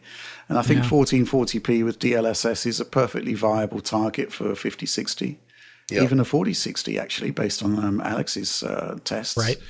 So the concept that you've got that raw horsepower there, but you can't use it because of problems elsewhere in the design. It's a lopsided design, basically. That's kind of what kind of annoys me about Maybe that. it's time to bring back this old Windows 3.1 era, like expand your memory software. Like the SRAM. Oh, those things. I thought you were going to say like SRAM on the card. You just No. But I was like, no, you're software memory. Yeah, download extra RAM. Download extra RAM. Awesome. That would be great. It would be hilarious if there was actually software unlocks to actually access all the memory on a GPU. Oh my god, do it. Anyway, let's move on. We got this question here from Stephen Heim. Hi, gents! Exclamation point! I feel like Alex, as I can't believe I'm about to talk about the Switch 2. I'm not exactly. Oh no! Yeah. Oh no! I'm not exactly part of that targeted audience, but I've got a question. I recently found out that Nintendo has restricted most third-party docks on the Switch 2 by making changes to the USB-C standard, making most unofficial docks incompatible now, which forces users and parents to buy Nintendo's expensive official dock at an eye-watering $120 freedom dollars. Oh, is this anti-competitive or monopolistic behavior, or just business as usual for Nintendo? No lawsuits have been filed so far from what I could see, and for all I know, this is completely legal. What are your thoughts on it as gamers and as tech reviewers? Thank you all for everything you do. We kind of alluded this in a question last week where there was talk of a proprietary protocol or even an encryption chip on the Switch 2 dock. And I think it is just a change of the protocol because it turns out that a lot of people have now found out how it has been changed and are making firmware updates to their docks, which should basically, in theory, solve the issue. And I say in theory because I notice on the Switch 2 system update menu, it checks, you've got to check there to see if the firmware in your dock has been updated. So I think, if Nintendo is saying, well, actually, we only want people to buy our own dock, there's no reason why they couldn't change that protocol again. But that kind of leads me on to this device, which is kind of available on Amazon at the moment. It is the Siriku Switch 2 dock, and I was sent this by the makers of it. There's two versions of it. This one is the USB version, which lacks a LAN socket there, but there is a version with a LAN socket. Get the one with the LAN socket. Anyway, it's very, very cheap. It's not 120 of your American freedom dollars. I'm looking at Amazon right now, and it's £27.99. And it's got a 10% coupon applied. And I have tested it, and I am using this right now instead of the official dock. And it works. It just works. There were earlier reports that it didn't work particularly well. That there was some sort of button on the back that you had to press to get it to work. That button seems to be just to stop it acting as a dock and just as a USB charger, which is quite, an interesting thing. But it does actually work, is all I can say at the moment. The only thing I find slightly odd is that it's kind of a bit difficult to judge exactly where you should be docking it as such. It's quite clear on the actual official Switch 2 dock where, how it slots in. But with this, you've got no sort of visual guides on how the Switch 2 sort of plugs into it. But it does actually work. But John, what do you think about this whole concept of changing an established protocol and making a whole bunch of docks and USB-C adapters not working? I mean, existing docks would have been designed for Switch 1, right? So well, it's a protocol. I mean, Steam Deck works on it as well, on these docks. Ah, right. So, I mean, I don't really see an issue with it. I mean, it's their new system. It's like their prerogative to do whatever they want with that kind of stuff, right? As is always the case. I mean, when a new piece of hardware comes out, third parties have to meet whatever requirements that console manufacturer has set, right? So I don't feel like the dock is any different than any other part of the system chain, where it's like, here's the new product. If you want to make products for our product, go for it. But you've got to meet what we've set as whatever the standard is. Right. I really feel like it's just that basically simple. the pushback that perfectly acceptable docks that do support 4K 120 don't work on it. I mean, I understand the frustration there for sure. It's not really Nintendo's place to worry about that, though, is what I'm saying. I think they prefer you just use the official dock anyway. Right. Yes. And I feel like in most cases, I guess, I mean, multiple docks, I guess there's an argument for it, but yeah, it sounds like this problem will be solved anyway, right? It has been solved. Right. Yeah. So I don't know. I guess if you're stuck with a dock that should be capable of this and it doesn't get updated, there's a frustration factor there for sure. But at the same time, things that existed before the Switch 2, I don't really think it's up to Nintendo to always support all this various hardware. I think the issue only really kicks in if they actually do update the firmware of their own dock, and then suddenly all the ones that have adapted to the new system, that would be a problem. Suddenly don't work. I agree with that. That would actually be indeed a problem. Right. Okay. I hesitate to ask, Alex, because you do have very little interest in the Nintendo Switch 2. I mean, it's a console in the aspect of you cannot, as much as we would love to say like Microsoft style, oh, you should support everything. They don't have to. That's the whole point of a console. So, yeah. I mean, I kind of get both perspectives here, but it's also you buy this thing and you understand that it's only proprietary, right? So, yeah. Yeah, I don't really know what to say. I mean, this dock does have uses. It's significantly lighter. Also, it's not sort of covering up the system. It's I've found that my Switch actually gets rather hot in the I was going to official dock. say that, Rich. I notice even when not using the Switch 2, whenever I pull it out of the dock after it's been asleep, it's very warm. Yep. In a way that's concerning, right? I don't know what's up with that. Yeah, it's kind of weird. I mean, this one doesn't have any sort of fans on it, but arguably it doesn't need it. But that said, there seems to be a misconception that the official dock is actually cooling the system when it's not. It's just cooling the internals of the Switch 2 dock. So this thing doesn't have a fan, but I don't think it actually needs it. But yeah, I mean, I guess this is the thing, right? This is the thing that's holding me back. I've been using this Siriku dock, and it's been working perfectly fine. But it didn't to begin with.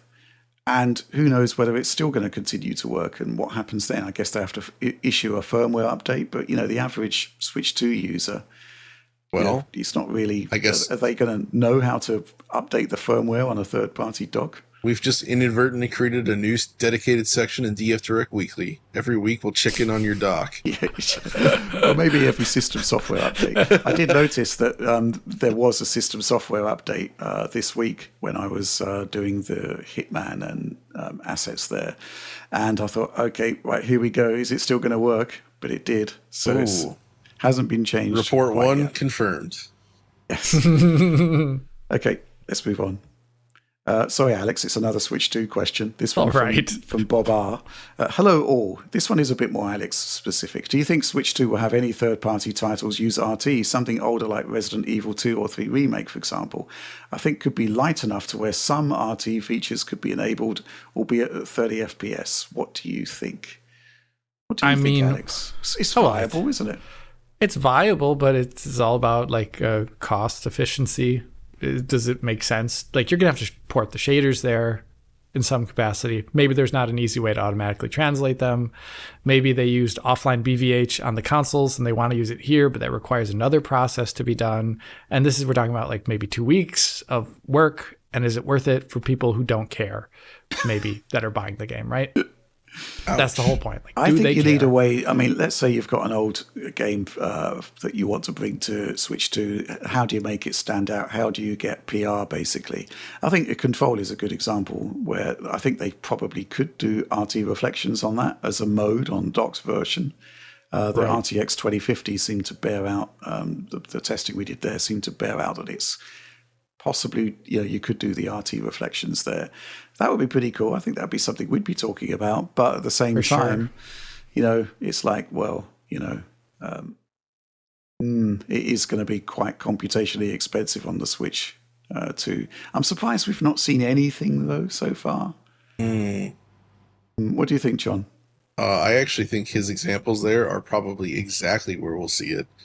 I would not be surprised to see the remakes with RT as well as a 120 hertz option. I think we're going to see both. On Switch 2? Yeah. Do it? Yeah. We'll see. I don't know. My best guess is that we're going to see both of those features in there because I feel like Capcom's going to want to push that. And it feels like something they might do. We also did at least get another confirmation of a 120 hertz title coming out soon, which is the updated version of East 10. Proud cool. Nordics, as it's called. They noted that it will have a 120 frames per second mode, and yes, Alex smiling at that name because it's that name something. Is a little bit it's a little something, worrisome. But hey, good game though. I'm not sure how to carry that particular one, so let's move on to the next question. Julian Schneider asks, in this post-war age we live in, GPUs are relying on software-based machine learning to get more quote-unquote performance. How do you think CPU makers will get more performance since ML is a more GPU-specific technology to begin with? I think my quick answer to that, I don't know what you think, Alex, is that we've kind of already got a CPU benefit from machine learning technology, but it is the GPU doing it, which is frame generation, where you hit the limits of rendering because the CPU can't feed the GPU enough data, and then the GPU just says, okay, I'll just interpolate then. we'll get many, many more frames. It's an interesting conceit, though. What do you think? I mean, I think CPU progress is stalled to a certain amount about what I think we are really limited about how wide games can go in a reasonable way and how many cores they can use efficiently, and actually where it increases the base performance without any detrimental effects, like introducing too much latency, for example. We've seen games in the past where they go wider and they have to introduce latency to do it. In fact, that's one of the ways, it's not a bad thing necessarily, but it's one of the ways, for example, that Witcher 4 demo ran at 60 is they said, okay, we're going to induce more latency to make this possible. And those are trade-offs. And at the moment, I'm actually a little bit concerned about CPU scaling into the future because we have yet to see any great tangible game releases that we've covered, at least, where I say like, oh, this runs amazingly when you run it on a 12-core PC. So much better than an 8-core one, right? We have yet to see that. We have instead seen, oh, AMD put a F ton of cache on this thing and it runs every game better. And with 8 cores. With 8 cores. And, we've seen hyper-threading regression in terms of like actually offering tangibly better performance in games. We've seen the E-cores, as John knows all the time, loads up a game. E-cores are making my performance crap. We aren't seeing this. Actually, Space Marine 2 was a good example of that, where disabling the E-cores did actually help significantly in my case. Yeah. So, I think we really need game development and software development paradigms to shift. Everyone always talks about like Rust being the next way forward in this direction. I don't know, but I think this is less so a hardware problem than a software development one on the CPU side, because there's just stuff you can't parallelize easily. And if you do, then you run into whole other questions of like, does every gameplay programmer need to be like a multi-threaded specialist? Or can they just write gameplay code and not care? So going back to ML, the approach is basically to add an MPU to the CPU. That's basically what's been happening, and that's kind of almost a non-starter for games because you've basically got to send data to the MPU and then back again, and it's not great, is it? It's not a good solution for augmenting a CPU with ML. It does seem to be the case that you should just stick to doing it all on a GPU, really. Right. I agree with that, especially like the stuff that it's currently applying to and where it's going to apply to. We really want to accelerate the visual aspect of games. And I think the other aspects, I have yet to see great tangible demos of it being useful.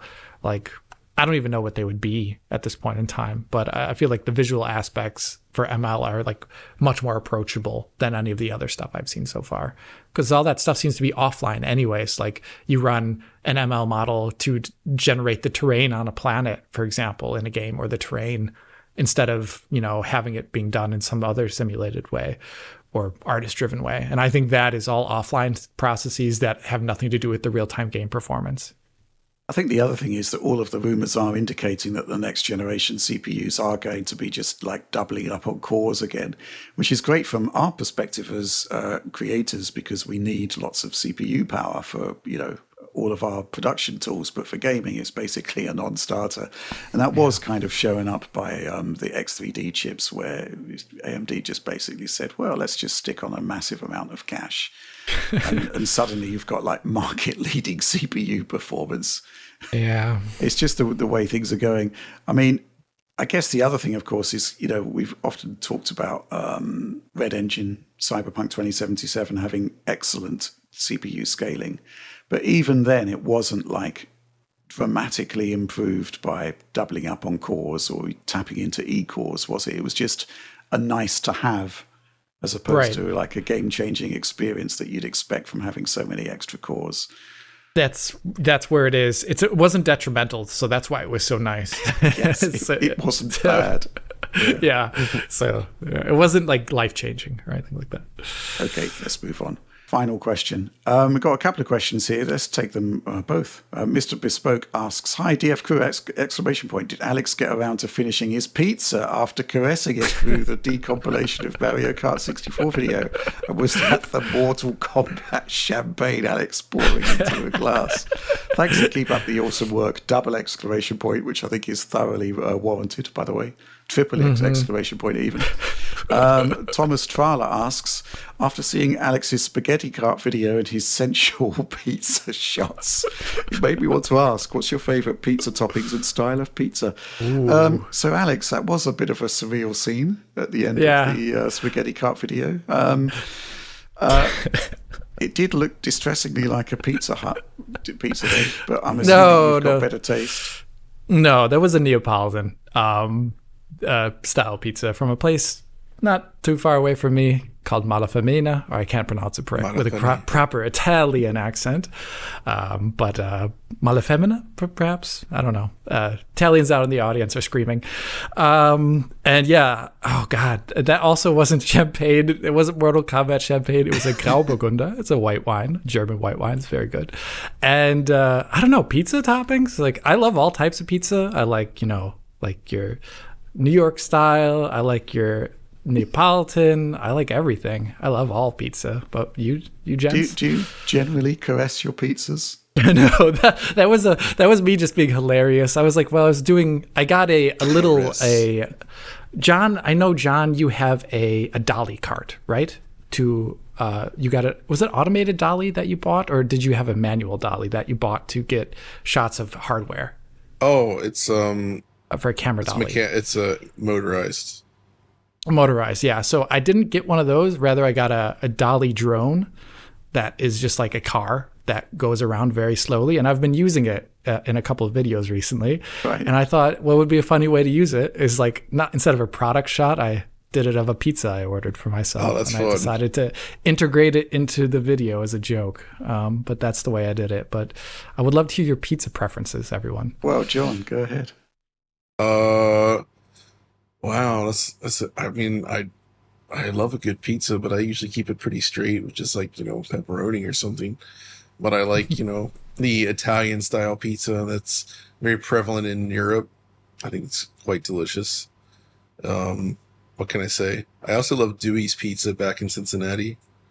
I don't know if anyone's familiar with that, but it's very good. Wow. I don't know. I mean, obviously, we're talking pizzas now. It's not exactly the latest gaming and technology news, but That was an enduring image from your spaghetti cart video there, Alex. The caress. Yeah. Yeah. I even slowed it down and interpolated the frames on it to make it look better. You did. Whoa. You did frame generation on your. I frame genned it. On your pizza. My word. I 33% timed it and then frame genned it up so it looks smooth. Wow. Okay. I just don't know what to say about that, so maybe we should just wrap up this particular episode of DF08 Weekly. Yes. Please do like, subscribe, share on the off chance you enjoyed it. Ring bells for instant notifications for you, potential algorithmic boosts for us, but yes, please do support the DF supporter program.